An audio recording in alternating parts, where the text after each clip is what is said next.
Un anticoagulant est un médicament qui fluidifie le sang.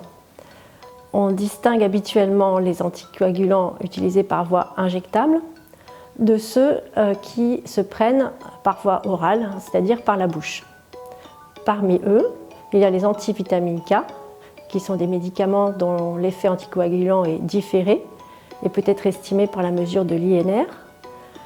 Il y a également les anticoagulants oraux directs, qui ne nécessitent pas de surveillance de l'effet anticoagulant, mais pour eux, on va être amené à surveiller régulièrement la fonction rénale.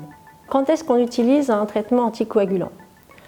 On peut être amené à utiliser un traitement anticoagulant dans deux circonstances.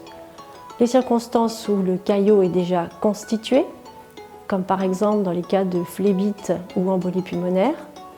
Dans ce cas-là, l'anticoagulant a pour objectif de limiter la progression du caillot et donc la récidive de l'événement thrombotique. L'autre situation où on utilise l'anticoagulant, l'objectif est d'éviter la formation de caillots. Et c'est le cas des patients qui sont en arythmie, en fibrillation auriculaire, en flotteur, où on veut éviter la formation de caillots à l'intérieur du cœur, ou alors le cas des patients qui sont porteurs de valves mécaniques, où là encore, l'anticoagulant va permettre de prévenir la formation de caillots.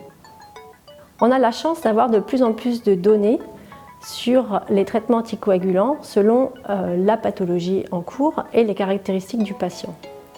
Ce qui veut dire qu'on a plus que jamais le besoin d'avoir le recours aux spécialistes pour individuellement, en fonction de chaque patient, pouvoir donner la meilleure prescription, le meilleur produit, la meilleure dose pour la situation individuelle du patient.